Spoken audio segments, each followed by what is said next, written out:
দেখুন, প্রথম কথা হচ্ছে যে গ্রেফতার এবং তারপর জামিনি এটা সম্পূর্ণরূপে একটি আইনি প্রক্রিয়া।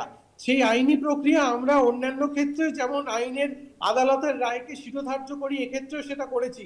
কিন্তু মৌলিক প্রশ্নটা হচ্ছে, একজন গরিব চিকেন প্যাটিস বিক্রেতাকে বিজেপির গুন্ডারা ধর্মের নাম করে মারবে, সেটা কি পশ্চিমবঙ্গবাসী মেনে নেবে?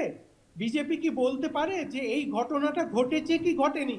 আমাদের তিনটে মৌলিক প্রশ্ন আছে, যে কে কি খাবে না খাবে সেটা কি বিজেপি ঠিক করে দেবে? এবং বিজেপির যারা মহাপণ্ডিত আছেন, যারা হিন্দু ধর্মের ধারক ও বাহক বলে নিজেদের মনে করেন, তারা এটা জানেনই না রামচন্দ্রের রামায়ণের আমলেও কিন্তু ক্ষত্রিয়রা মাংস ভক্ষণ করত। সেই নিয়ে একাধিক প্রামাণ্য নথি এবং রিসার্চ রয়েছে, যাতে দেখা গেছে সেই যুগেও, রামচন্দ্রের যুগেও ক্ষত্রিয়রা মাংস ভক্ষণ করত।